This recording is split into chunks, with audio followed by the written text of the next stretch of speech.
Vous pensez connaître l'histoire d'Adam et Ève? Oubliez tout. On vous a raconté une histoire simple, celle d'un premier homme et d'une première femme dans un jardin parfait, le point de départ de notre civilisation. Et si je vous disais que cette histoire est une version censurée, une version épurée pour cacher une vérité bien plus dérangeante, une vérité que l'Église a passé 2000 ans à occulter? Ouvrez votre Bible. Le livre de la Genèse cache un secret terrifiant à la vue de tous. Il ne raconte pas une, mais deux histoires de la création de l'homme. Et la différence entre ces récits n'est pas une simple variation poétique, c'est la preuve d'une autre humanité, une lignée qui existait avant Adam. Respirez profondément, parce que ce qui vient maintenant change tout. Le déluge n'était pas un châtiment pour la corruption morale, c'était une épuration génétique à l'échelle mondiale, conçue pour effacer cette première humanité de la surface de la Terre. La question n'est pas de savoir si vous me croyez, la question est, êtes-vous prêt à voir ce qui a été caché depuis le commencement? Ce n'est pas une simple curiosité intellectuelle, ce n'est pas un débat pour des théologiens dans une tour d'ivoire, non. Cette question vous concerne directement. Elle touche au cœur même de votre identité. Qui êtes-vous? D'où venez-vous? Et quelle est la nature de ce monde? Si l'histoire fondatrice de notre civilisation est une version censurée, alors tout ce qui a été construit dessus est instable. Ouvrez votre Bible au tout début. Genèse, chapitre 1, verset 27. Lisez-le. Il est écrit « Dieu créa l'homme à son image. Il le créa à l'image de Dieu. Il créa l'homme et la femme. » C'est clair, n'est-ce pas? L'homme et la femme, créés ensemble en même temps. Un acte de création pluriel. Maintenant, tournez la page. Allez au chapitre 2. L'histoire recommence, mais elle est complètement différente. Ici, Adam est créé seul, à partir de la poussière. Il est seul dans le jardin. Les animaux sont créés, mais aucun ne lui convient. Et seulement ensuite, bien après, Ève est créée à partir de sa côte. Vous rendez-vous compte de ce que cela signifie? Le livre le plus influent de l'histoire humaine commence par une contradiction flagrante. Pensez-vous que c'est une erreur, une simple négligence des anciens scribes? Ou est-ce une cicatrice? La preuve laissée par les censeurs qui ont tenté d'effacer une vérité trop dérangeante. Dites-moi en commentaire si vous aviez déjà remarqué cette incohérence. Cette faille dans le récit n'est pas un détail, c'est la clé de tout. Elle ouvre la porte à trois hypothèses, trois chemins pour comprendre nos véritables origines. La première, c'est l'hypothèse orthodoxe, la version officielle que l'on vous a toujours enseignée, celle qui dit qu'il n'y a pas de contradiction, juste deux styles poétiques différents. Une version qui arrange tout, mais qui laisse des questions sans réponse. La deuxième, c'est l'hypothèse de Lilith, une histoire ancienne, chuchotée dans les textes mystiques, qui parle d'une première femme, une femme égale à Adam qui a refusé de se soumettre et qui a été bannie de l'histoire officielle. Et puis, il y a la troisième hypothèse, la plus radicale, la plus effrayante, l'hypothèse pré-adamite, celle qui suggère qu'une autre humanité peuplait déjà la Terre quand Adam a été créé. Une humanité sans âme divine, dont le mélange avec la lignée d'Adam a déclenché une crise cosmique, une crise qui a rendu le déluge non pas souhaitable, mais absolument nécessaire. Et si je vous disais que la réponse se trouve cachée dans la signification même du nom Adam? Ce n'est pas un hasard si les textes les plus anciens nous donnent cet indice. Avant de pouvoir juger ces théories, vous devez comprendre le contexte. Vous devez retourner avec moi à l'époque où ces textes ont été écrits et comprendre la guerre silencieuse qui se jouait pour définir l'histoire de notre création. Pour comprendre la conspiration, il faut retourner sur la scène du crime. Et cette scène, c'est le texte lui-même. Oubliez les interprétations, les sermons, les traditions. Regardez seulement les mots. Ouvrez votre Bible à Genèse, chapitre 1, verset 27.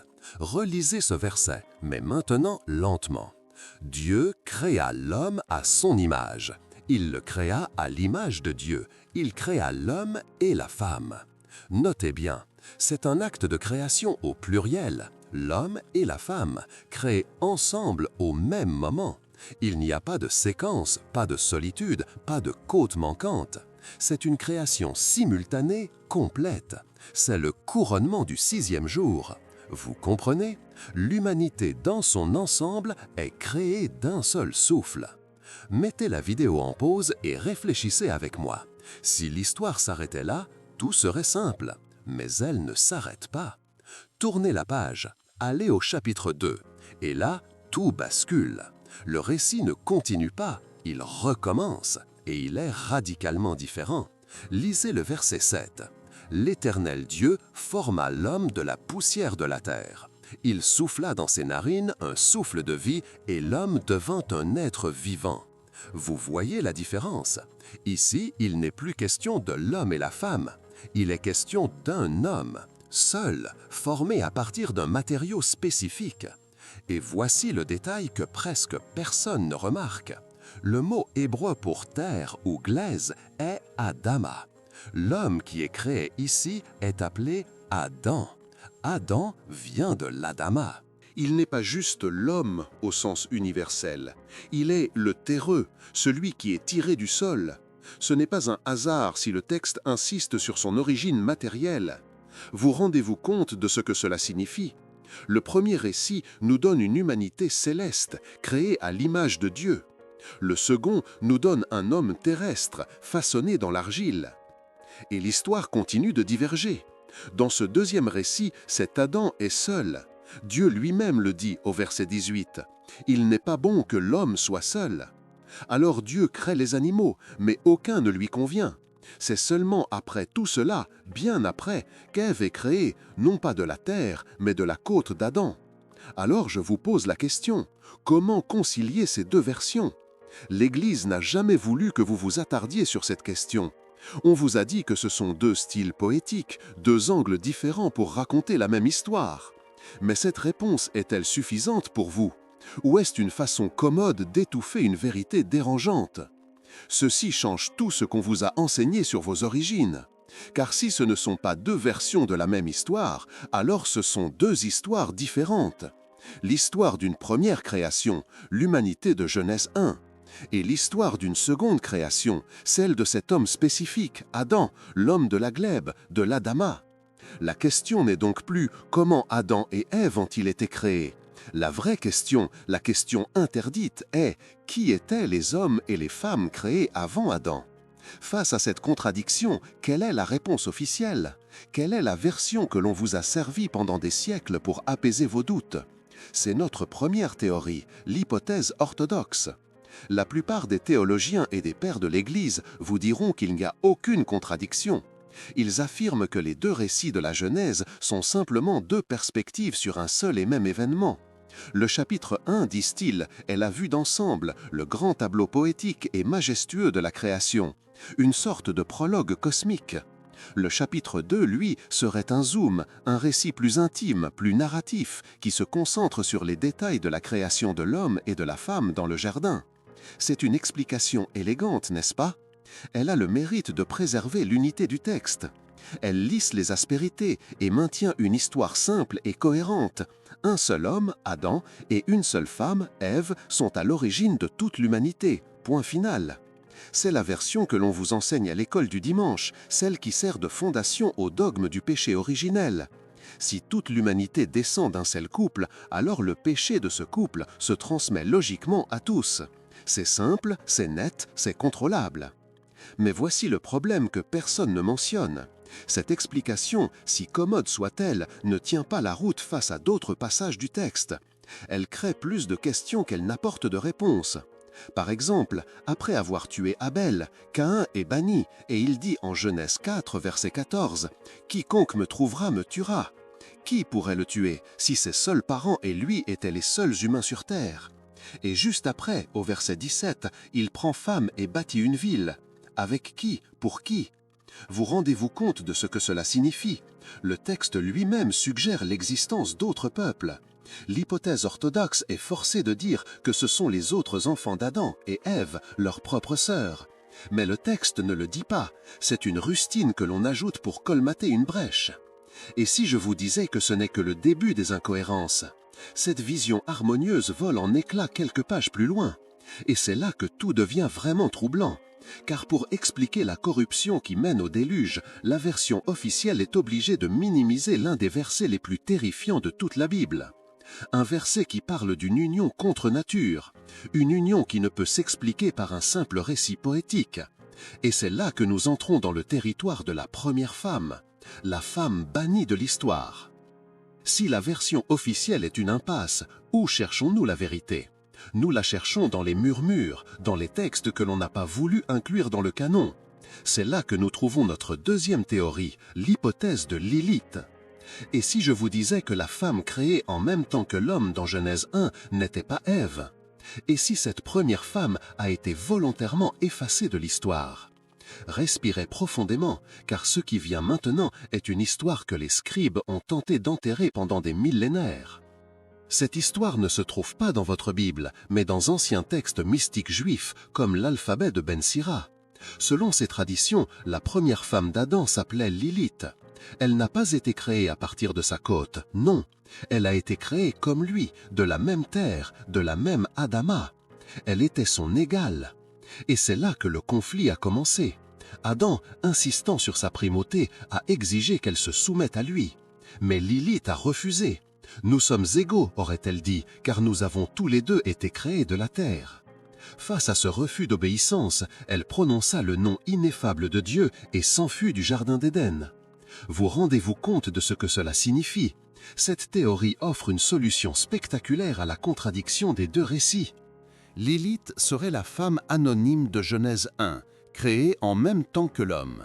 Ève serait la femme de Genèse 2, créée après, à partir de la côte, pour être une aide, une subordonnée. L'histoire de Lilith est l'histoire d'une première création ratée, non pas à cause d'une défaillance divine, mais à cause d'un conflit de volonté. Cette hypothèse explique pourquoi le récit de la création semble recommencer au chapitre 2. Ce n'est pas une répétition, c'est un plan B. Mais l'implication théologique est vertigineuse. Ceci change tout ce qu'on vous a enseigné sur l'origine du mal. Si cette théorie est vraie, alors le mal n'entre pas dans le monde par la simple désobéissance d'Ève face à un serpent. Le mal prend racine bien avant, dans la rébellion de la première femme, dans la blessure d'une union brisée. Lilith, selon la légende, devient alors la mère des démons, une entité spirituelle hostile à l'humanité issue d'Adam et Ève. Le conflit n'est plus seulement entre l'homme et Dieu, mais entre la descendance d'Ève et la progéniture spirituelle de Lilith. Cette théorie est puissante. Elle donne un visage à la femme de la première création. Elle donne une profondeur psychologique et spirituelle au drame originel. Mais elle laisse une question en suspens, une question terrifiante. La légende de Lilith parle d'une corruption spirituelle, d'une guerre invisible. Mais la Bible, en Genèse chapitre 6, parle d'une corruption bien physique, visible. Une corruption de la chair. Elle parle de géants, de créatures hybrides si monstrueuses que Dieu a dû nettoyer la terre par les eaux. Et c'est ici que tout devient terrifiant. Car si Lilith explique l'origine d'un ennemi spirituel, qui sont ces êtres physiques qui ont corrompu la lignée humaine au point de rendre le déluge inévitable? Pour répondre à cela, nous devons entrer dans la troisième théorie, la plus radicale, l'hypothèse pré-adamite. Vous avez entendu la version officielle, vous avez exploré la légende de Lilith. Mais aucune de ces théories ne peut expliquer la crise qui a rendu le déluge non seulement possible, mais nécessaire. Pour cela, vous devez ouvrir votre Bible à Genèse chapitre 6.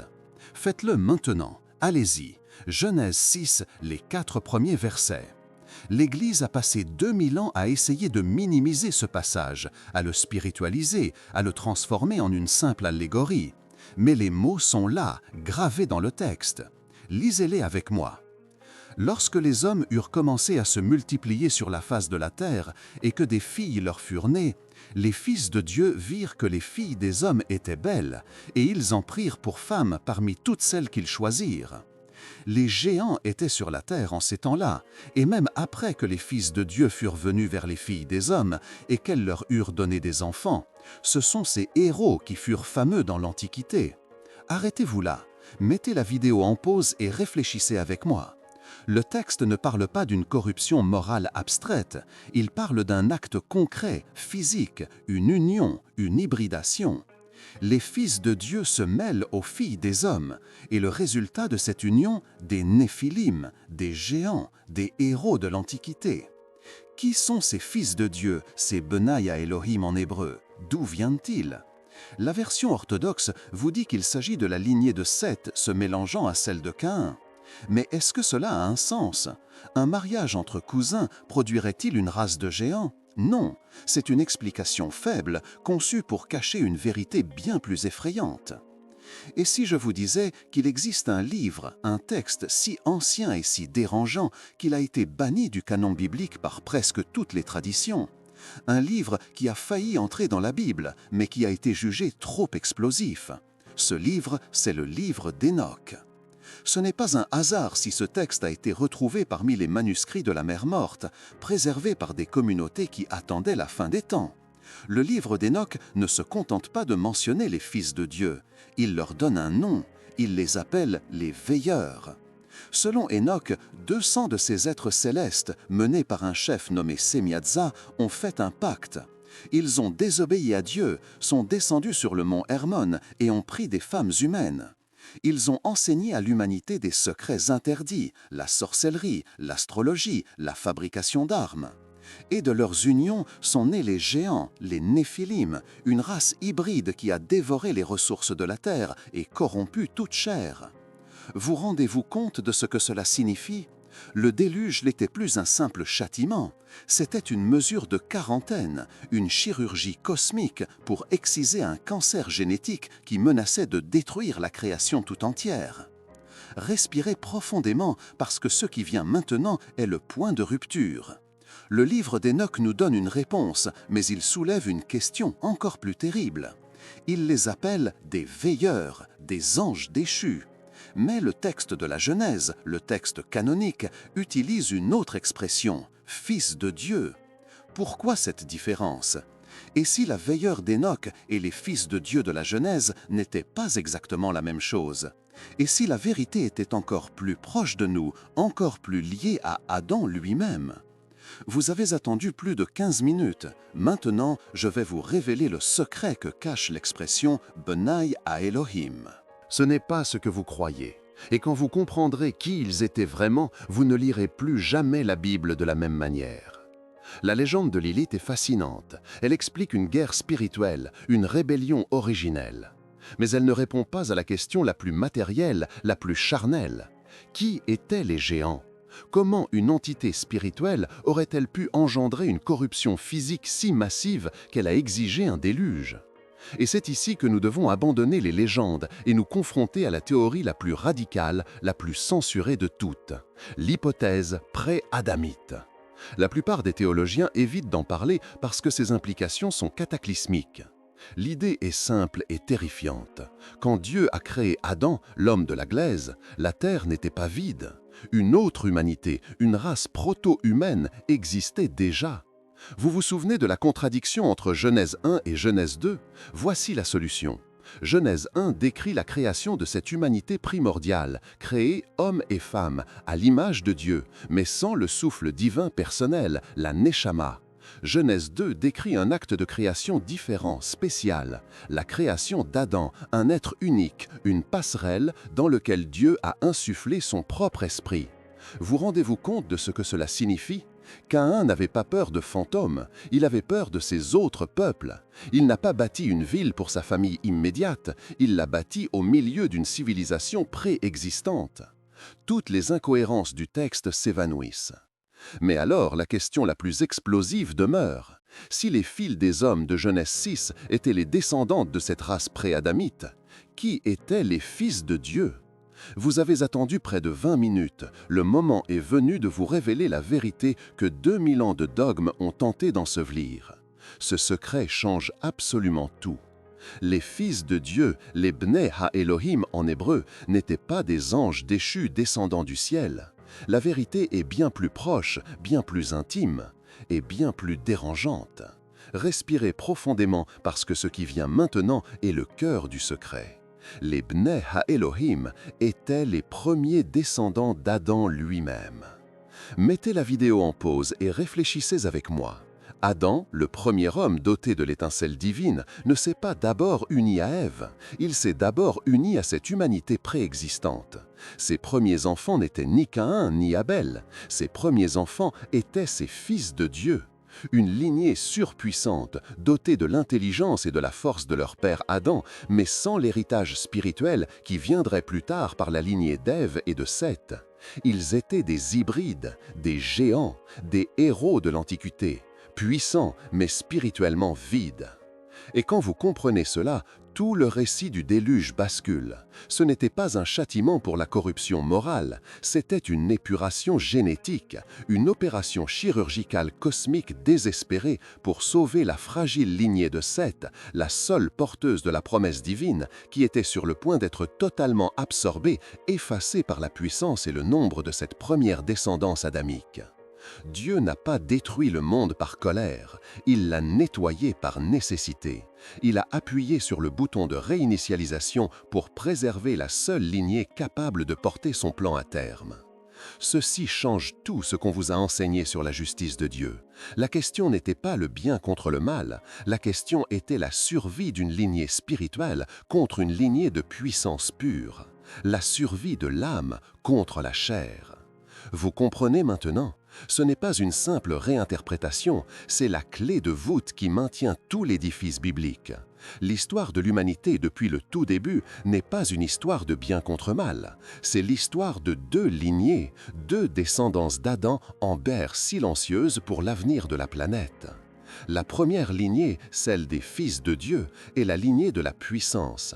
Née du mélange entre le divin et le terrestre, elle est forte, dominante, capable de bâtir des civilisations et de laisser une marque sur l'histoire. Mais elle est spirituellement stérile. Elle est tournée vers la terre, vers la matière, vers le pouvoir. La seconde lignée, celle qui commence avec Seth, est la lignée de la promesse. Elle est fragile, souvent persécutée, minoritaire, mais elle seule porte l'étincelle divine pure, la Neshama, le souffle de Dieu qui la connecte au plan éternel. Vous rendez-vous compte de ce que cela signifie? Ce schéma se répète inlassablement à travers toute la Bible. Regardez. La toute première histoire après l'Éden, c'est celle de Caïn et Abel. Caïn, l'homme de la terre, le bâtisseur de cités, représente la lignée de la puissance. Il tue son frère Abel, l'homme spirituel, dont l'offrande est agréée. La matière qui anéantit l'esprit. Ce n'est pas un hasard, c'est le premier acte de cette guerre. Regardez Abraham, Ismaël, le premier-né, fils de la servante, de la chair, fort, sauvage, père d'une grande nation. Mais c'est Isaac, le fils du miracle, le fils de la promesse, qui hérite de l'alliance spirituelle. Encore une fois, la lignée de la puissance et la lignée de la promesse. Regardez Ésaü et Jacob. Ésaü, le chasseur, l'homme de l'instant, qui vend son héritage spirituel pour un plat de lentilles, et Jacob qui, par la ruse, obtient la bénédiction qui lui était destinée. Le déluge n'est donc plus un acte de colère arbitraire, c'est l'acte chirurgical le plus radical de l'histoire. C'était une intervention divine pour empêcher la lignée de la promesse, la lignée de Seth, d'être complètement absorbée, diluée, effacée par la puissance et le nombre écrasant de la première descendance d'Adam. Dieu a dû nettoyer le monde pour préserver la seule voie possible pour son plan de rédemption. Il a dû effacer le brouillon pour protéger le chef-d'œuvre. Et maintenant, la question n'est plus de savoir ce qui s'est passé il y a des milliers d'années. La question est de savoir ce qui se passe aujourd'hui, sous vos yeux. Car ce n'est pas un hasard si la prophétie la plus célèbre sur la fin des temps nous ramène précisément à cette époque. Ouvrez votre Bible à l'Évangile de Matthieu, chapitre 24, verset 37. Jésus lui-même nous a prévenus. Lisez attentivement. Ce qui arriva du temps de Noé arrivera de même à l'avènement du Fils de l'homme. Pendant des siècles, on vous a dit que cela concernait la corruption morale, les gens qui mangeaient et buvaient. Mais vous savez maintenant que c'est une lecture superficielle. Le véritable péché du temps de Noé, celui qui a rendu le déluge inévitable, c'était le mélange, l'hybridation, la tentative de brouiller les frontières entre les lignées, entre le divin et le terrestre, entre l'humain et autre chose. Et si je vous disais que nous sommes en train de répéter exactement la même erreur, mais avec une technologie que les anciens n'auraient jamais pu imaginer? Regardez autour de vous.